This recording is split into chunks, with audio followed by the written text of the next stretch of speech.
Hello, everyone, and welcome to Canvas Live. Canvas Live sessions are presented by Canvas community members or instructor employees to help Canvas users improve and enhance their teaching and learning with Canvas.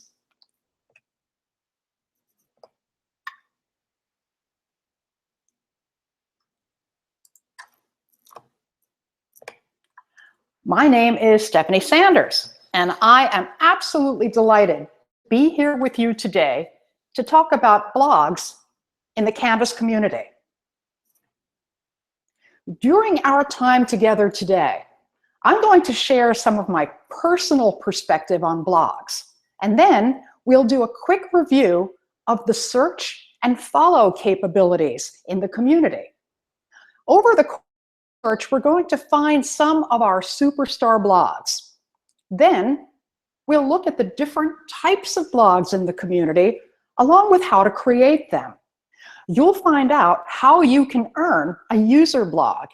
And we'll wrap up by looking at some of the tools that you can use to take newly created resources to a brand new place. Blogging is becoming an increasingly popular pastime in the community. The number of blog posts in the community has risen from around 500 a year ago to nearly 1,200 today. And user blogs have recently become a thing. And we're going to talk more about that in a moment. What is a blog exactly?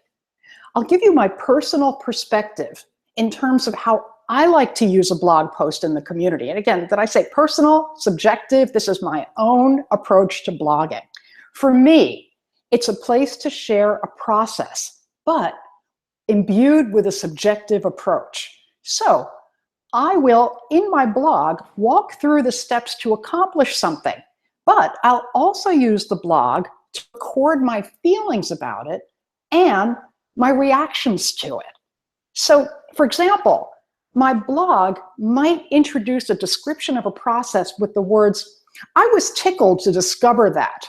And the blogs I've created in the community have led to slow accumulation of content, contributed almost entirely by other members of the community. My blog post only served to get the ball rolling.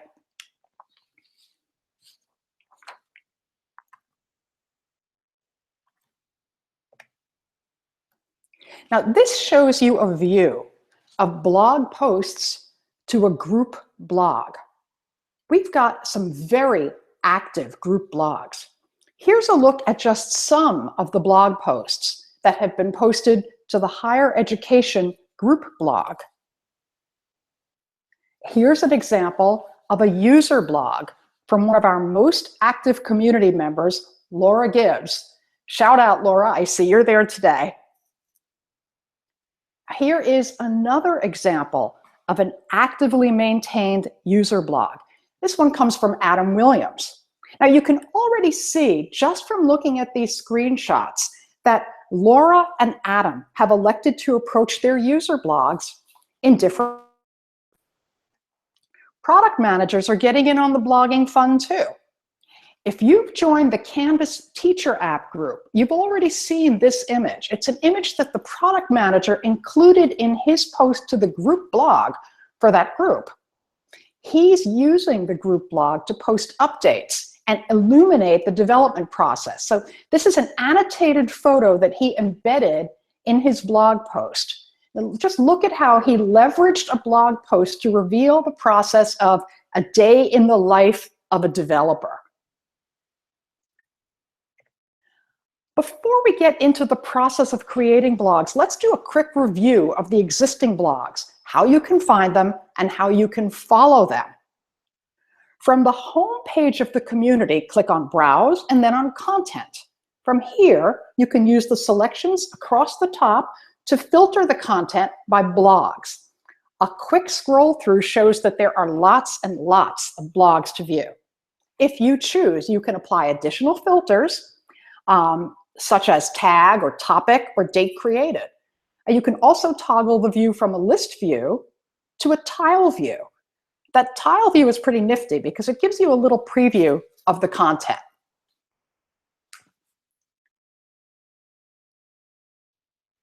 There's that toggle. You can see how that's toggling over to the tile view.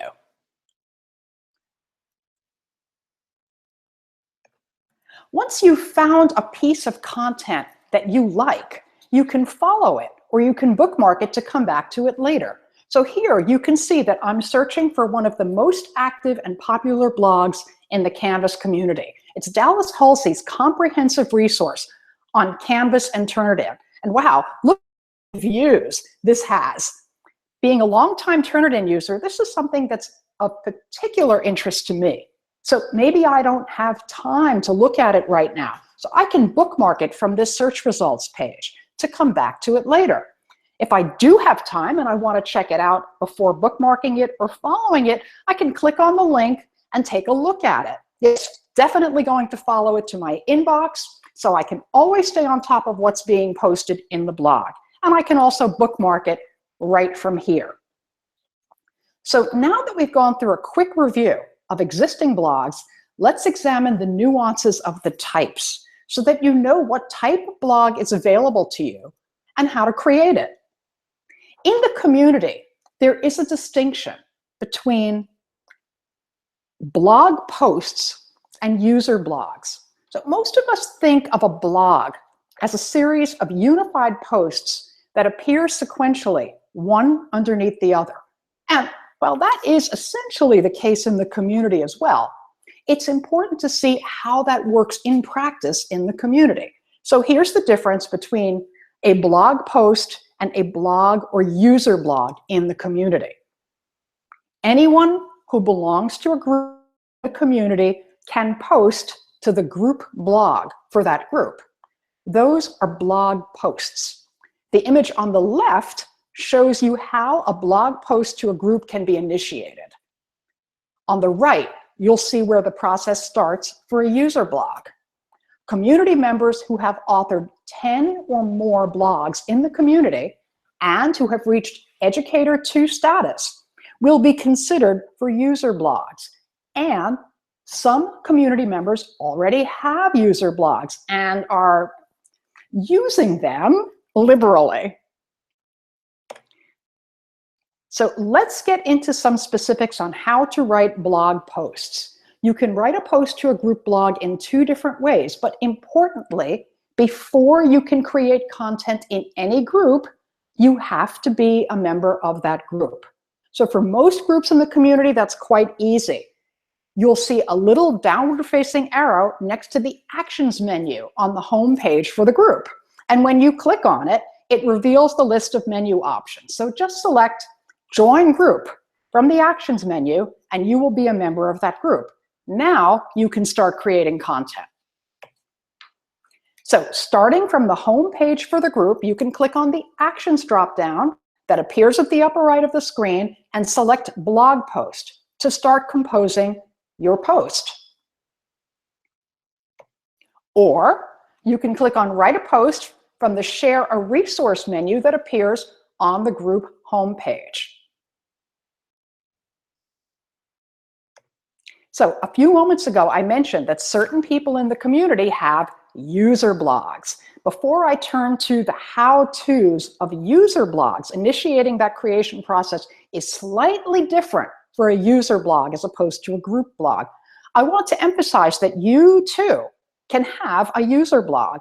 A community member who has achieved Educator 2 status and who has already authored at least 10 blog posts to a group blog will be considered for a user blog. So here you can see the profile of one of the community's most prolific bloggers, Laura Gibbs, and she has in fact surpassed Educator 2 status. She's now at Educator 3. Needless to say, Laura has a user blog. For more information about the specifics of earning a user blog, I encourage you to have a look at the What is the Canvas Community Reward System document in the Canvas community. And rest assured that after this presentation is over, I will provide a link to the slide deck so that you will have clickable links for all of the resources that I put in these slides. So for those of you who already have user blogs or are gearing up to earn one, here's how you create a user blog. First, navigate to your profile by selecting the drop-down arrow next to your profile photo and clicking on your name. Once you're on your profile page, click on the Content tab to reveal additional authoring options.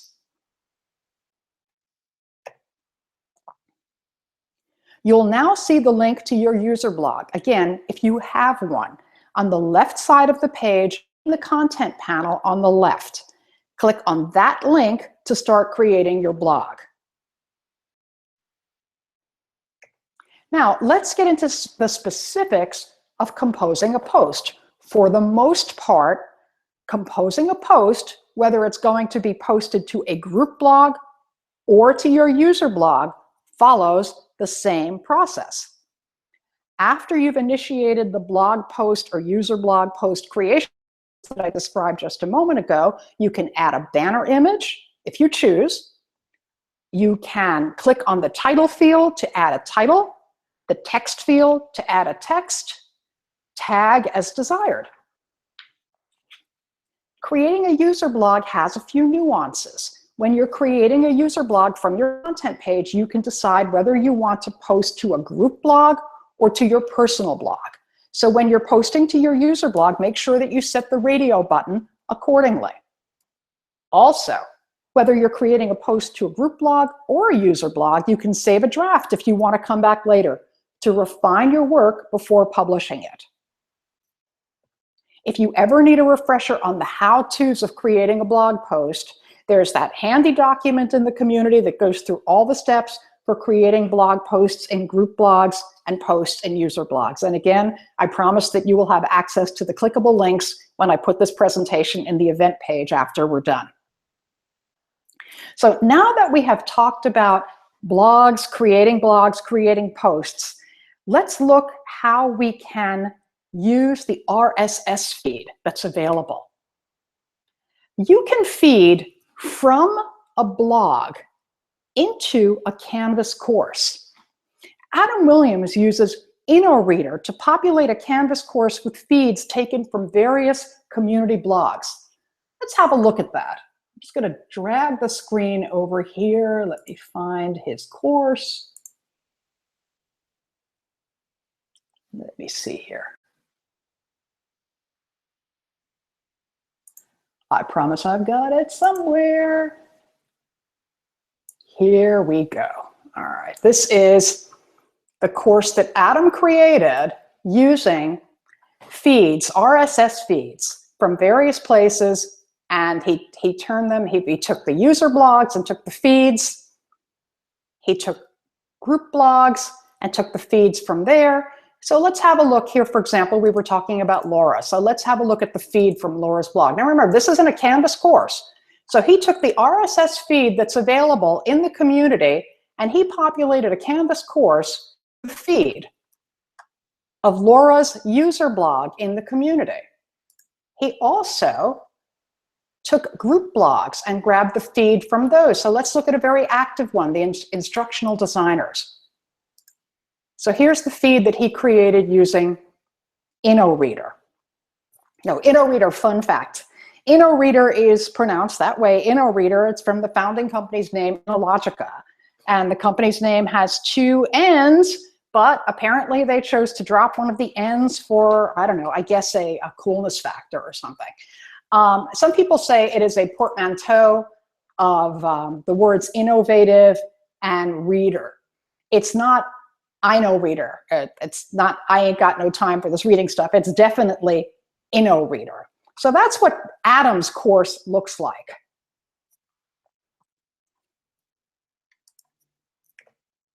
So please use your newly gained search skills to take a look at some of the work that Laura Gibbs is doing with community blogs. Laura uses RSS to add a widget to her existing WordPress blog. And once she's done that, that blog automatically displays the blog posts she's creating in the community. So that you can do that, whether you have a user blog that consists of your own posts or contributing to a group blog. If you're contributing to a group blog, all of the posts for that group are going to display wherever you place the feed. So it doesn't matter whether you're contributing blog posts to group blogs or maintaining a user blog. Either way, you can grab the RSS feed to have the content you're creating in the community automatically populate your outside blogs.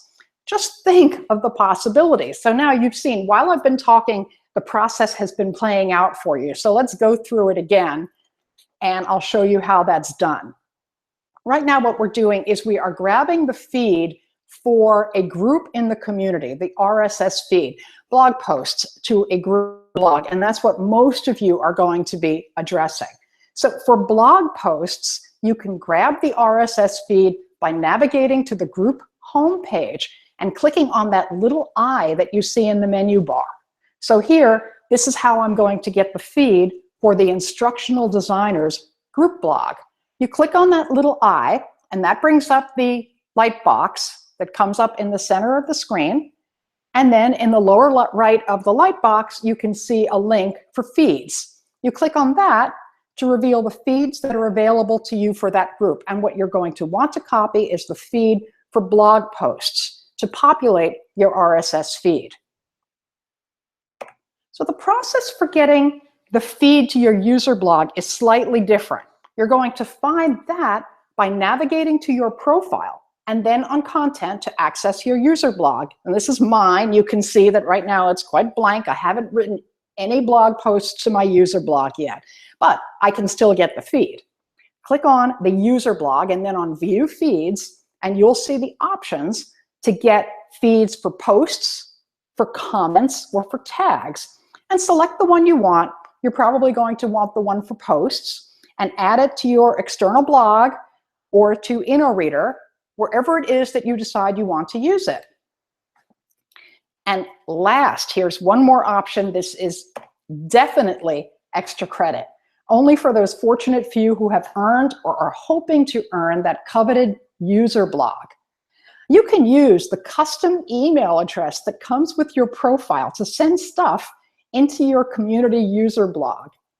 Adam Williams takes advantage of this. He tells us that once you have access to your personal blog, you can grab the email address from your profile to send content directly to your user blog. So whenever you see an external resource that allows you to share with an email option, and this is especially great for mobile, you can hit the share button and choose email to send the content right into your community blog. To get that email address, navigate to your profile overview page in the community. Click on the Actions drop-down at the upper right. It's below your profile and your banner image right there, if you have put a banner image there, and select Create Content by Email. That's right down here, Create Content by Email. Now that drop-down gives you the option to write a post in your personal blog. Select that. You see I have that highlighted right here. Select that, and you can then receive a V card,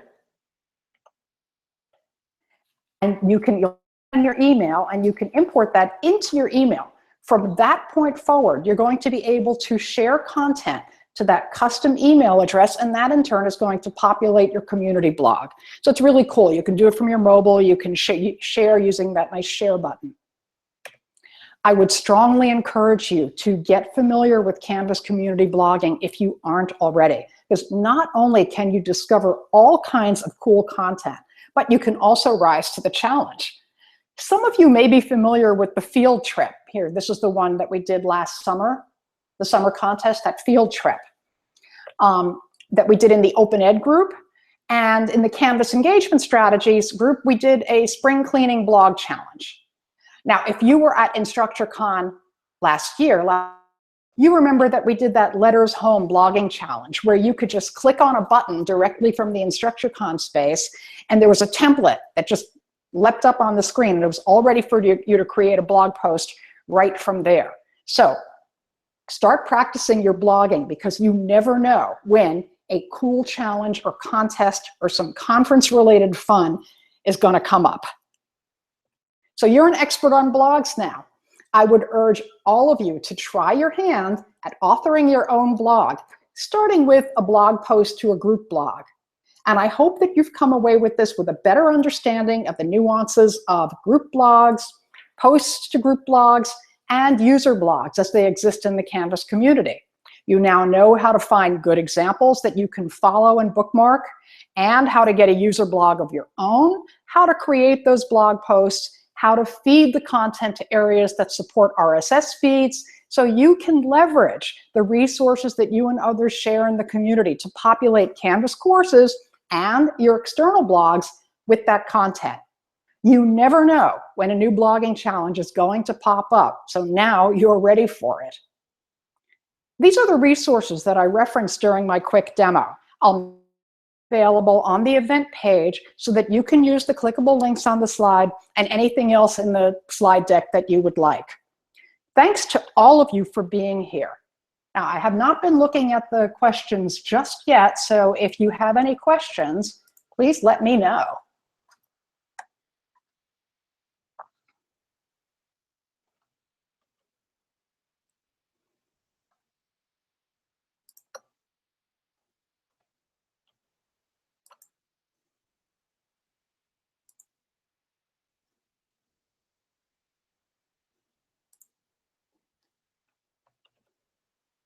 We've got a little bit of a lag, so it's going to take a moment to see how the questions are coming up. Let's just see what we've got here. It's going to take me a moment to scroll through because I have not been following along. Let me shout out to everyone who's here. Hello, Laura. Hello, Roxanne. Hi, Susan. It's good to see you all. Shout out to Greg. Tracy's here.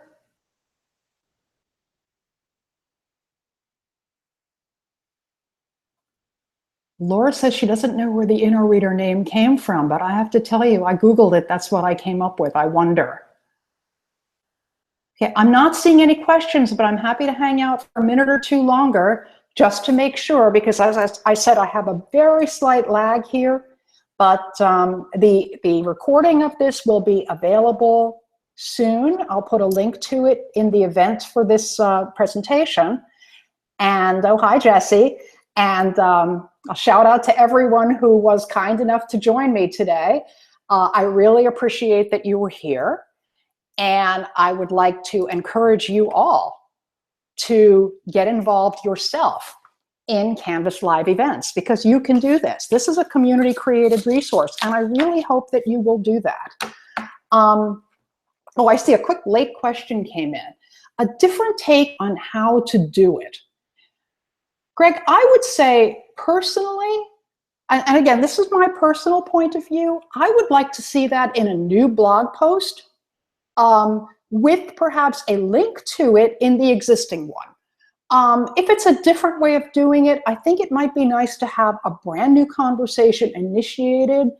And I guess it depends. It's all a matter of, is it just a nuance of the existing one, or is it truly an entirely different approach? But so anyway, the question is, if I have a different take on how to do X, is it better to create a new blog entry or comment on an extant one? And again, I'd be inclined to create a new blog entry so that we could have a separate conversation around that different way of doing things. But I would encourage everyone to link prodigiously back and forth so that we have all sorts of cross-references in the community to make things a bit better. So, and Laura seems to agree. She likes the idea of creating a new blog post as well. Again, you know, it's up to you. You'll find that these things evolve over time. You might initially put it in as a comment. Sometimes those are harder to surface in terms of the search results. So I like the idea of creating a separate resource and then clicking back and forth. So wrapping up, I'm going to keep an eye out for additional questions as they pop in. But in the meantime, thank you, Greg, for telling us that Canvas Live is awesome. We think so too. I encourage you to join the Canvas Live user group. to collaborate with on presentations with other users, and hang out in our Canvas chat rooms, connect in real time with other Canvas users. Canvas Live is for you. Please use it. So thank you very much for being here. And hey, Kona, thanks a lot for agreeing. We'll see you all. Bye.